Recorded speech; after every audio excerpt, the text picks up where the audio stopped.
la recomendación es lo siguiente, ¿no? O sea, como son dos órganos pares, van a haber diferencias izquierda y derecha. Y dos, que en la porción más inferior vamos a ver diferencias entre hombre y mujer. Entonces es una doble diferencia cuando tenemos que cerca, básicamente acá arriba por todas las relaciones. Bueno, los lentes ya hemos hablado que se trata de dos dispositivos que son en realidad conductos, son vías unitarias, que vienen de 30 a 35 milímetros y que su mayor estructura viene a ser y eso de ahí es justamente la razón de ser por la que tiene de distancia. El ureter es importante conocer lo que es su trayecto, su calibre y sus relaciones. ¿Por qué? Porque dentro del ureter vamos a encontrar justamente que hay unos estrechamientos naturales. Y esos estrechamientos naturales y la forma de trayecto que tienen va a permitir que exista una patología como es la displasia renal, los cálculos renales, los que van a generar justamente un problema en cuanto a la forma o al lugar donde se impacte, donde se impacte el cálculo. Que muchas veces, ¿no? Amerita en este caso una cirugía, ¿no? Y debido a esto, como te digo, causa pues, un cuadro de erosión debido a la musculatura de la cual está compuesto y a la gran inervación que va a tener justamente esta estructura. Entonces, por eso es importante conocer la anatomía de lo que es el ureter. Ahora, aquí como puede ver, normalmente el ureter, los dos van a bajar de manera vertical, a empezar. En su trayecto bajan de manera vertical desde lo que se llama la unión pielo-ureteral. Ojo, la unión pielo-ureteral, la pelvis es ancha, pero en el momento que va a tallar el ureter, ahí viene el primer pinzamiento, se estrecha ahí, ese es el primer pinzamiento. Pero ahí descienden los dos de manera paralela. ¿Cuándo empiezan a acercarse? O sea, ¿cuándo los dos se van a hacer mediales? ¿A qué se refiere? Justamente a nivel de una bifurcación. La aorta, sabemos que tiene la aorta descendente, tiene segmentos, ¿no? La aorta, en este caso torácica, y la aorta abdominal. Pero la aorta abdominal en la parte más inferior se va a dividir en dos arterias ilíacas, se llaman ilíacas comunes. Entonces, en ese momento que se van a dividir, es la bifurcación, ese es el punto que se toma como referencia para que estos dos uréteres se hagan, en este caso mediales, o sea, se van a acercar. ¿Estamos de acuerdo? Entonces, ese es el punto que se toma en cuenta acá. Y luego, cuando van a llegar a lo que es la vejiga, en el tema, los dos uréteres vistos desde afuera van a tener justamente una distancia de 4 centímetros desde fuera, porque como vamos a ver, cuando se ve por dentro, esa distancia se acorta. Es decir, dentro de lo que es la pared de la vejiga, todavía siguen haciéndose más oblicuos y más mediales. Punto 1. Ahora, aquí el otro estrechamiento es cuando pasa justamente por los vasos ciliatos. Hablamos de vasos ciliatos a lo que vienen a ser las arterias, tanto la ilíaca común, la ilíaca externa y también, por supuesto, en el tema de venas, vasos ciliatos. Y una cosa también, considerando que el riñón derecho es más bajo que el izquierdo, ¿no es cierto? Es más bajo, eso hace que el uréter izquierdo sea de mayor longitud.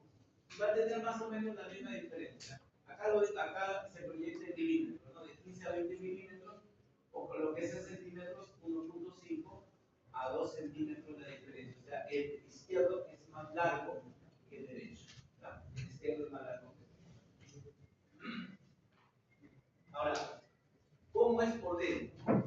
Básicamente es un músculo, ¿cierto? Pero por fuera tiene un revestimiento. Como todo órgano tubular, hablemos por ejemplo también del esófago, siempre hay que compararlo con el esófago.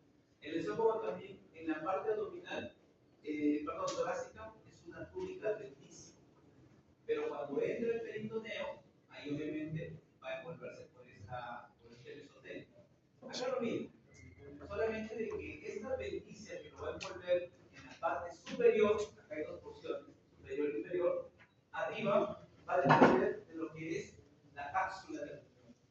La vez pasada habíamos hablado que el riñón, ¿te acuerdas? Tenía una cápsula, luego tenía un tejido adiposo y por fuera la fascia, ¿te acuerdas?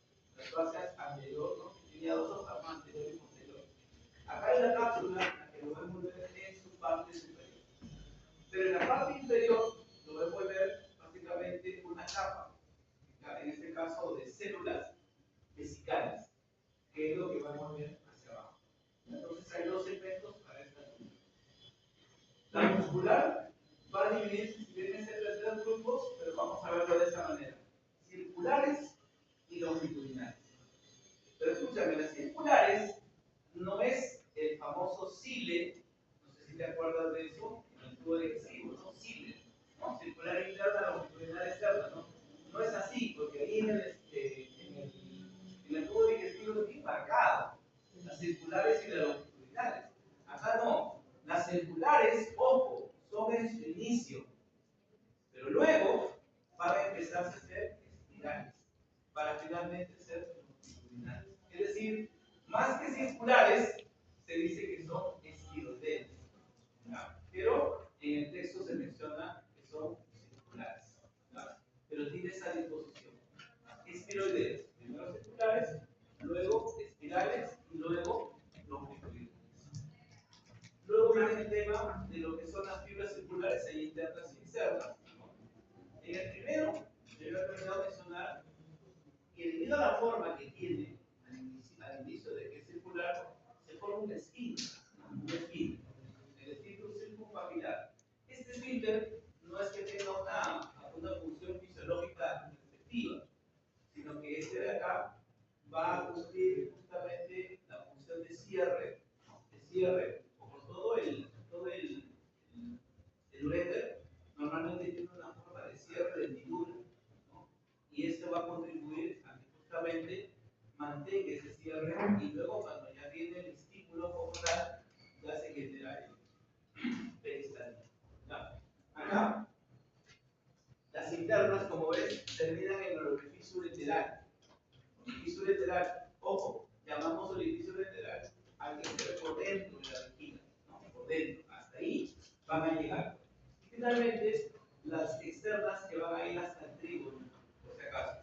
Recordemos que el trígono vesical, no sé si alguien se acuerda, tiene otro nombre, ¿no?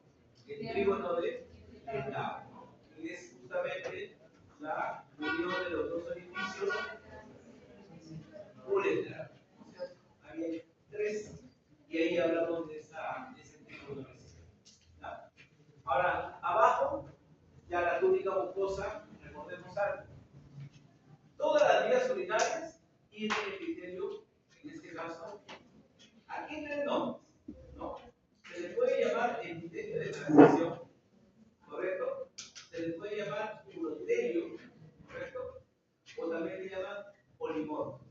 Lo que no hay que confundir es transición de epitelios, porque transición de epitelios hablamos de dos lugares específicos. La unión, en este caso, por ejemplo, cervical, a nivel de lo que es el cuello uterino, ¿no? Es muy distinto hablar del epitelio del útero con el epitelio de la vagina. Uno es columnar, el otro es poliestratificado plano, no queratinizado. Pero en esa unión vienen los cambios. Y es por eso que el virus del papiloma va a llegar a atacar a ese lugar, ¿no? Si tuviera una infección probable, y porque es un sitio de alta mitosis. Entonces, es un lugar donde se puede dar una metaplasia. Lo otro es justamente la unión gastroesofágica. Igual, el esófago, ¿qué es? Poliestratificado plano, queratinizado. Y el estómago es columnar, ¿no? Es cilíndrico. Igual, también podemos encontrar ahí una enfermedad que se llama el esófago de Barrett. Y eso también, el esófago de Barrett, condiciona, por ejemplo, que la persona pueda desarrollar una neoplasia. Entonces, el virus del papiloma está asociado a lo que es un cáncer de cuello uterino, claro, es un factor de riesgo. Y lo mismo pasa con el esófago de Barrett, que también puede lugares se llama transición de epitelio. Pero acá no, hay que recordar que se llamaba epitelio polimorfo. ¿Por qué? Porque adopta diferentes formas. En el caso de la vejiga, se aplanan las células cuando está llena, pero cuando está evacuada tiene otra forma. A eso se llamaba el tema polimorfo. ¿No? Polimorfo.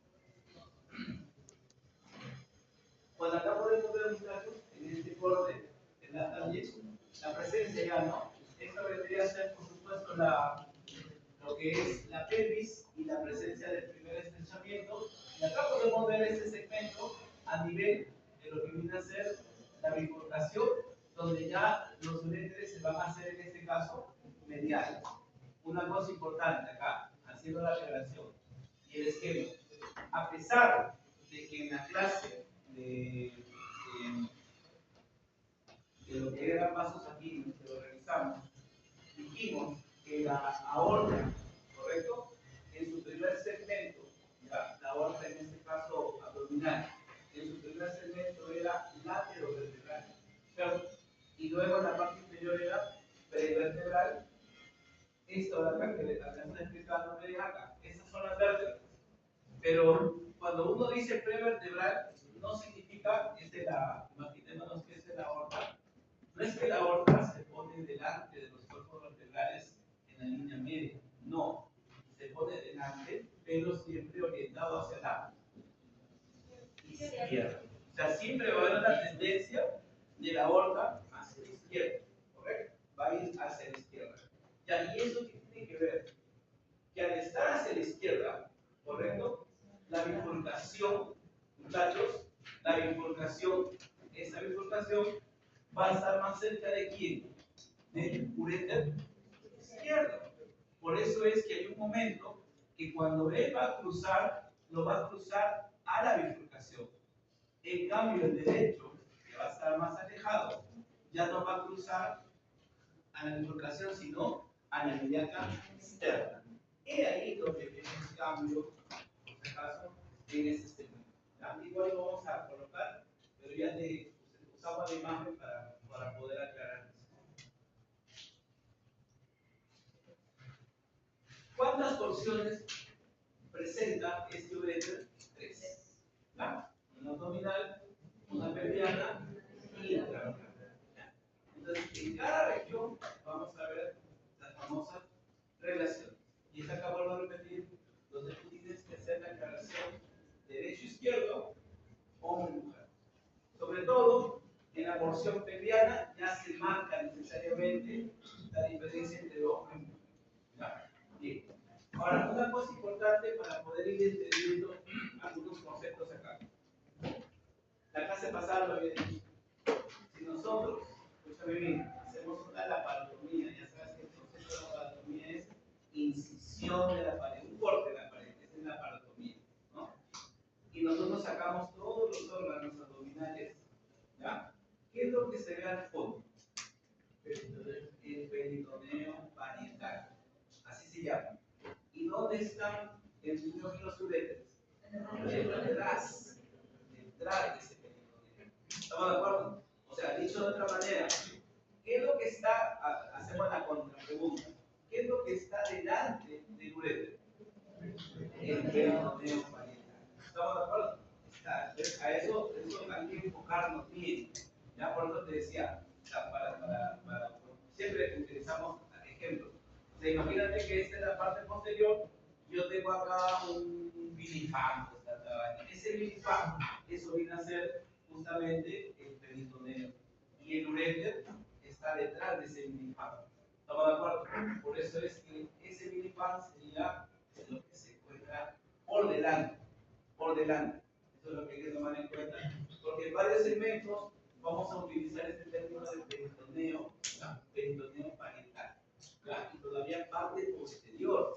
Porque anterior no puede estar, porque si yo digo parte anterior, significa que está en la cavidad abdominal. ¿Cierto?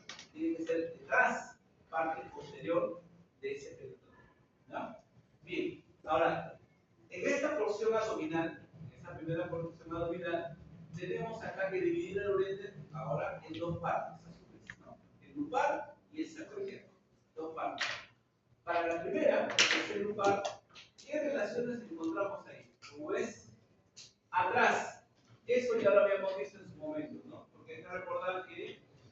riñón, pelvis y uréter, primera porción, se apoyan sobre dos músculos, ¿no?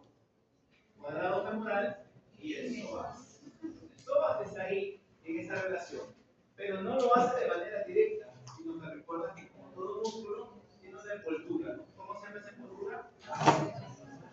Entonces, en esa fascia se apoya, se va a apoyar justamente este uréter.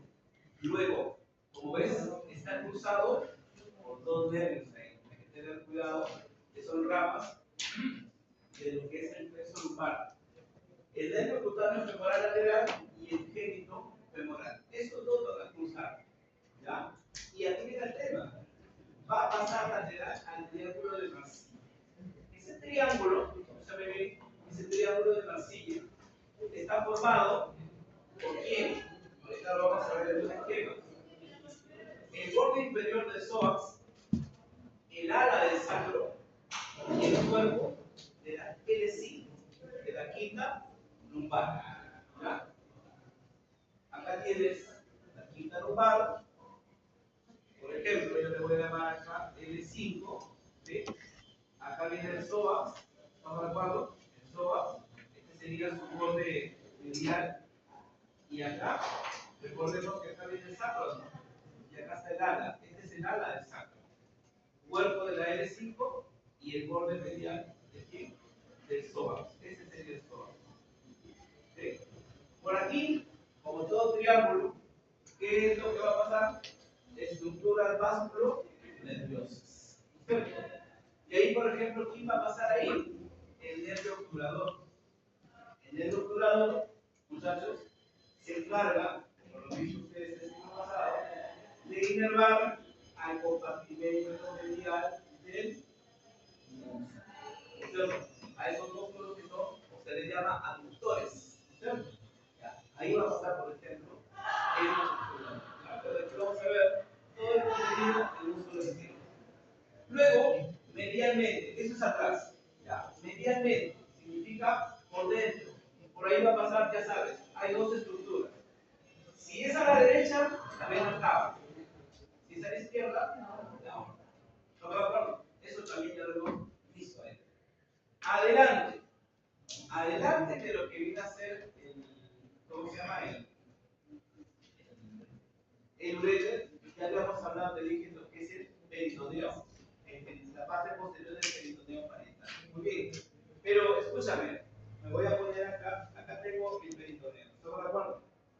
Ahora yo, el uréter está detrás. Pero delante de este peritoneo, ya, cruzando esa barrera, ¿quién se proyecta?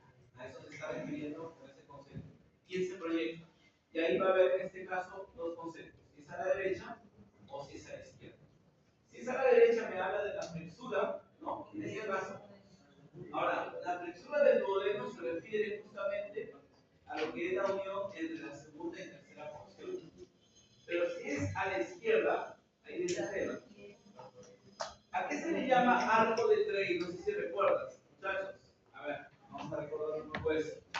Nosotros tenemos acá el estómago, miren acá. Aquí está el estómago, ¿cierto? Y luego viene el tema de lo que es la flexura. Acá está el duodeno, ¿estamos de acuerdo? Ya sabes que acá esta es la primera porción, que es la porción vulvar. La segunda porción, que es la descendente, ¿te acuerdas? Se viene justamente aquí la unión del conducto colédoco, ¿no es cierto? Luego viene la porción horizontal y luego viene la porción ascendente. Esta es la tercera porción y esta es la cuarta porción. En el momento, escúchame bien, en el momento en que esto de acá es el duodeno y acá viene el yeyuno, ¿sabemos o no? En esa unión, acá sería, ¿no? Duodeno yeyunal, ¿sí?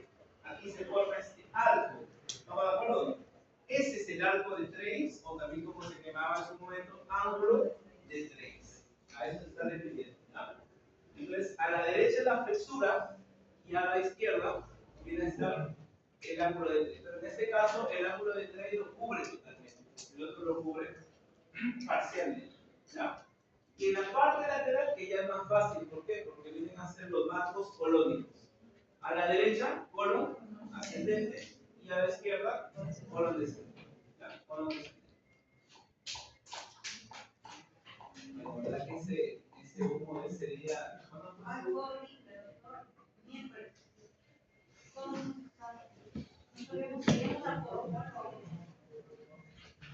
Cuando está en práctica y abrir la puerta para supuestamente ventilar.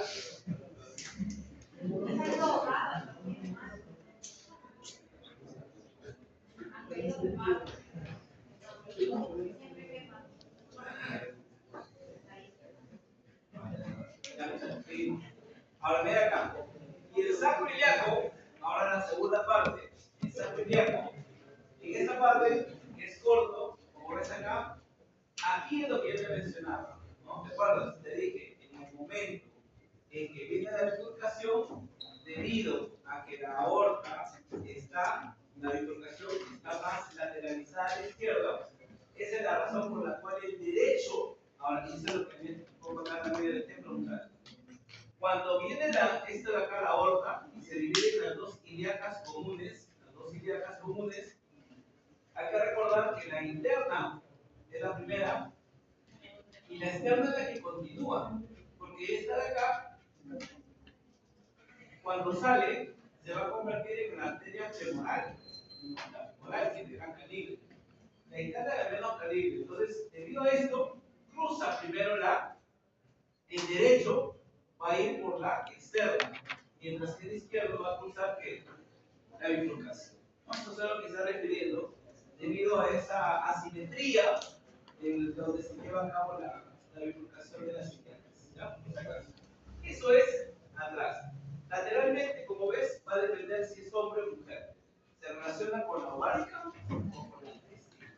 No me acuerdo, por supuesto, por su nervio respectivo, que forma parte del paquete vascular nervioso, que es el nervio clínico femoral. Y finalmente, adelante, todavía seguimos viendo aquí al peritoneo varietal. ¿De acuerdo? Entonces, el peritoneo varietal tiene que ver todavía con esa membrana que se va a encontrar siempre delante. Ojo, acá, en este lado, hay que recordar que, si bien es cierto, acá, al bajar, va a unirse, me refiero a esto, ¿no? O sea, a ver, un poco de situación.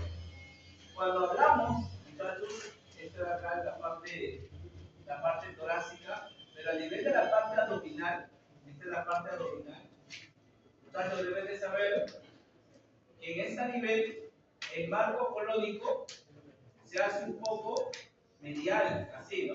A esto me refiero. O sea, no es un marco cuadrado y todo eso, sino que es un marco medial. Justamente acá estamos hablando de la primera porción que es el ciego, ¿estamos de acuerdo? Por eso se habla del segmento seco viene del ciego, seco apendicular, a la derecha. Y acá, por supuesto, la presencia del polo sigmoide, ¿correcto? Entonces, el segmento sigmoideo a la izquierda y el segmento seco apendicular a la derecha, por si acaso, ¿ya? Que también lo que está mencionando en su porción terminal. Eso es lo que te mencionaba acerca de este triángulo de Marsillia, ¿no? Entonces, este es, muchachos, el borde medial del psoas, todo esto es el psoas. Y ya sabes que tiene sus inserciones musculares, ¿no? ¿Te acuerdas? El de 1, el de 2, el de 3, el de 4. Este es el cuerpo de la L5 y este es el ala de lo que es el cuerpo. Por ese triángulo van a pasar todo este contenido. Ya te lo he mencionado: anhelo obturador, la arteria lumbar y el tronco, los cosacos. Entonces, muchachos, como ves, es un triángulo muy importante, que tiene una serie de estructuras que van a pasar por él. ¿Por dónde pasa el ureter? Lateral. No te olvides, lateral a ese triángulo. Sí. Hemos visto entonces la porción abdominal. Ahora vamos a ver la siguiente porción, que es la porción pelviana. Toma como límite la línea terminal, que es la estrechez justamente de la pelvis y hasta la vejiga. diferencia, ¿no? Bueno, aparte de que es hombre y mujer, por supuesto, el tema es que una mujer, y marca la diferencia, es el ligamento ancho. Hay un ligamento, por supuesto, que ustedes saben, el útero tiene diferentes ligamentos, en este caso de fijación, ¿no? El ligamento redondo, ¿no? El ligamentos cardinales, por supuesto está el ligamento ancho. Este ligamento justamente tiene la importancia porque, explico, si este es de la porción uterina, el ligamento ancho va a estar acá sostenido, el ureter viene por detrás. ¿Está bien? Lo que tiene entonces que primero hay una porción, como es detrás, se lo llama retro. Luego va a ingresar intra y luego sale por delante. Pre. Correcto, por eso va de atrás hacia adelante. ¿Ah? Por eso se llama retroligamentosa, intra y preligamentosa. Correcto, son los tres segmentos que va a recorrer justamente este uretro. En el varón, como puede ver, el segmento parietal, ahí viene el tema. En el varón, ¿qué va a pasar, muchachos? Nosotros a nivel de la parte lumbar, recordemos que se va a formar un ángulo, ¿no? ¿Por qué? Por la unión lumbosacra. Y en todos se forma ese ángulo. ¿Qué significa eso? Que el ángulo se haga anterior, pero el ureter sigue bajando, ¿no? Entonces se va a hacer casi posterior. Y va a tener relación con la pared, parte posterior. Por eso se habla de un segmento parietal posterior, en este caso. ¿Ya? Y ahí está el nervio obturador y la arteria umbilical, que son los cuales, con los cuales se va a relacionar. Pero luego, ¿qué significa yuxta? ¿Se acuerdan de eso o no?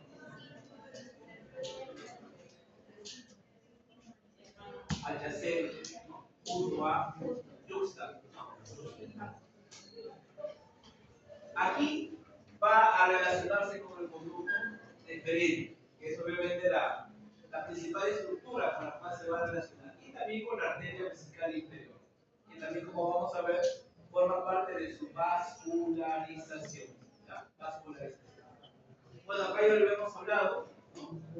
Los tres segmentos con los cuales se va a relacionar. La primera parte está pasando por delante de este ligamento suspensorio, luego va a pasar o va a cruzar la arteria vaginal y luego el tabique vesicovaginal. Aquí, cuando llega, este es lo interesante, cuando llega los dos uréteres, que había dicho, a la vejiga, ¿cuánto es la diferencia? 4 centímetros. Pero acá viene el tema, mira acá, en el esquema. Al inicio son 4, pero por dentro el trayecto sigue siendo rico. ¿Sabemos?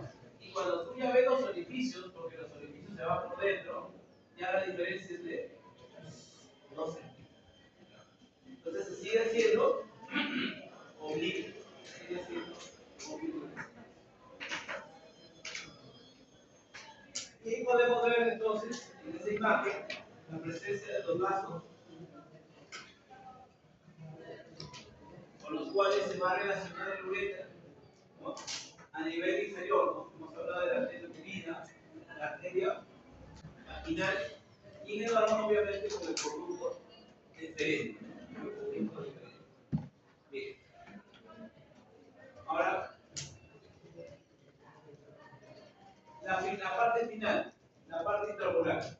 Cuando ya ingresa, en este caso, a la vejiga, hay que recordar que la vejiga también es un órgano muscular, tiene su propia disposición también, tiene fibras circulares, también tiene fibras longitudinales. Entonces, cuando llega, pasa entre las dos capas. No con eso.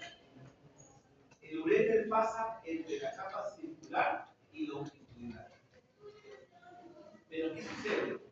El uréter también, recuerden, ¿te acuerdas que te había mencionado que al inicio, ¿cuántas capas tiene el uréter? 3. ¿No? Era circular, longitudinal interna y longitudinal externa. Pero hay que recordar que esta se va disipando conforme avanza. Entonces van a ir justamente disipándose hasta la mucosa, nada más, y ahí se van a perder. Se van a perder justamente estas longitudinales, ¿no? Ahora, cuando tú ves la abertura, no vas a ver un conducto abierto, ¿no? Sino así, cerrado, en forma de hendidura, a eso se refiere.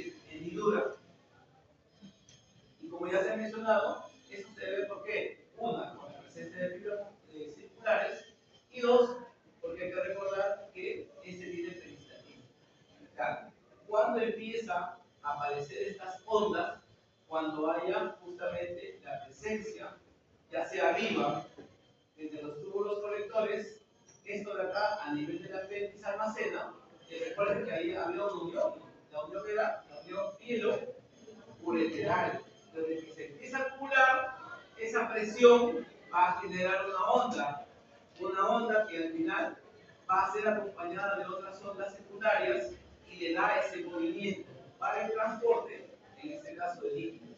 Lo mismo acá, llega a la vejiga y la vejiga obviamente tiene un almacenamiento. El almacenamiento máximo, la capacidad capaz de desencadenar el estímulo es 1400. Estos 400 van a desencadenar ya la adicción. Pero ¿hasta cuándo puede acumular la vida?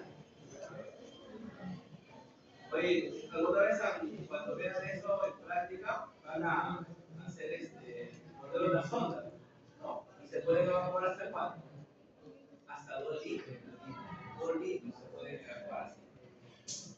Obviamente, ahora, eso no es la capacidad, por supuesto, normal, sino que se está dando por una obstrucción, ¿no? Una obstrucción que en el varón, como ya sabemos, normalmente es una obstrucción estática, hipertrófica, ¿cierto? Pero ahí hay que tener bastante cuidado en esa parte, ¿no? Cuidado, ¿por qué? Porque siempre cuando hablando de este tema, cuando uno hace la colocación de una sonda, ¿qué tienes que tomar en cuenta? ¿No? Entonces ustedes han visto. Ustedes se habrán dado cuenta que la sonda tiene un número, ¿cierto? Un número. Ese número indica el calibre.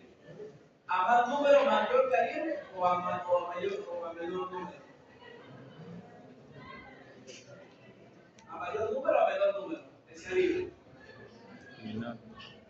En otras palabras, una sonda número 14 es más delgada que una sonda número 18. No, no tiene que ver con eso, ¿no? La 14 es más gruesa, por si acaso, ¿no? Y hay la importancia de poder ver el tema del meato urinario, ¿no? El meato urinario, ¿por qué? Porque a veces en la colocación pueden haber desgarros y puede generar un sangrado. ¿Qué pasa si tú colocas, ya está con su lidocaína, está con un buen calibre, colocas y empieza a evacuar sangre? ¿Qué haces?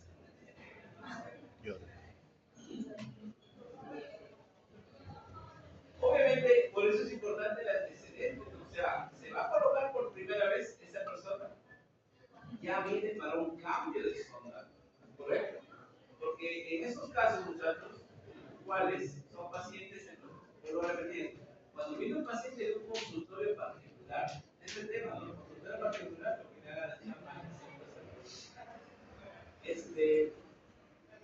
muchas de estas personas pueden venir con un riesgo ya de, ¿cómo así? Por eso es importante el antecedente para estos casos. O sea, un paciente que vas a colocar sonda, tienes que descartar primero que tenga antecedentes de hiperplasia prostática. Porque de repente estás ante un cáncer de próstata, que es lo primero que hay que descartar, cáncer de próstata.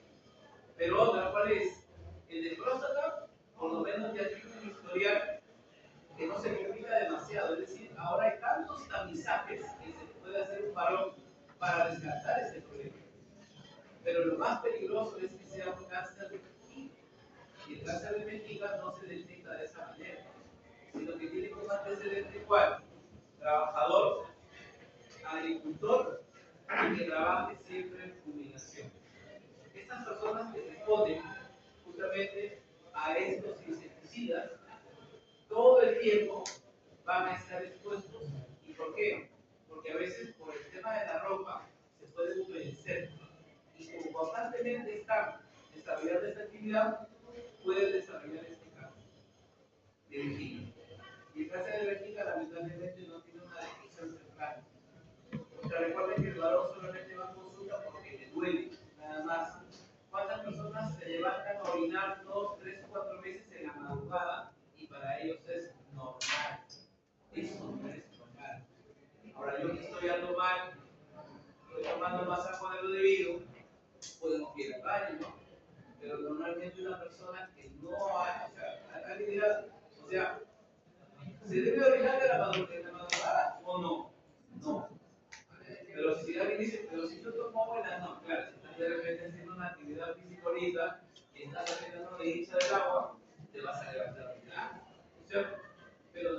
en condiciones normales, una persona no debe ver diuresis en la madrugada.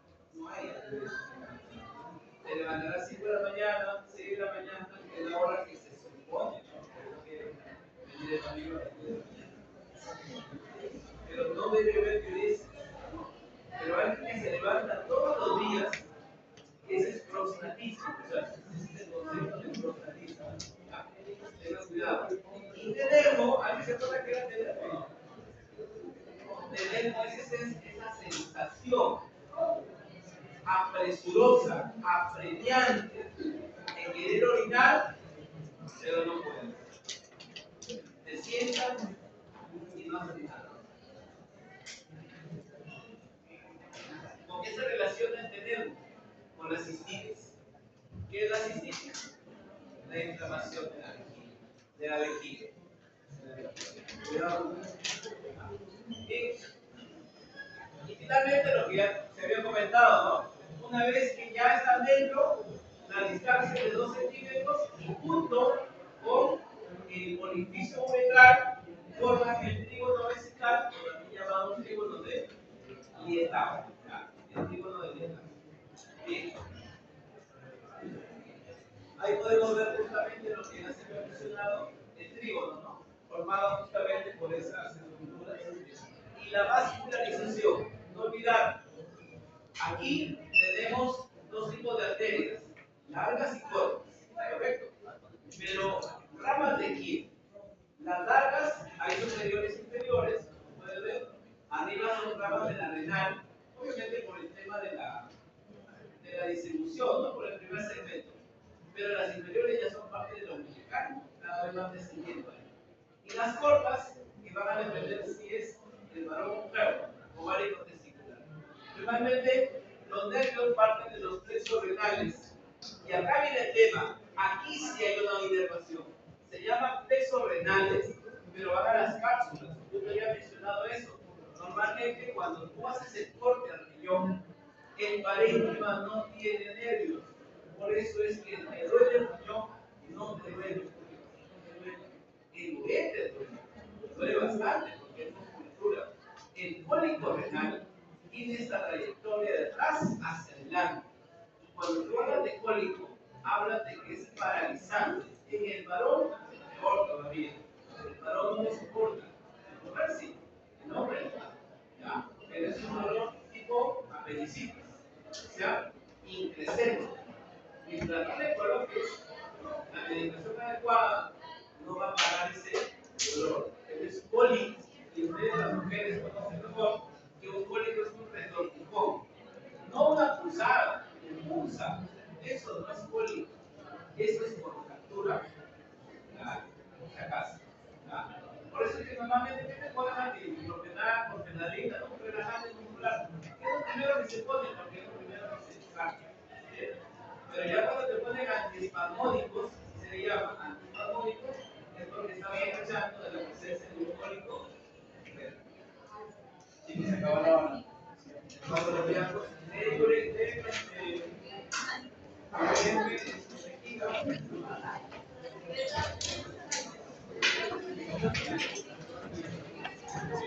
Thank you.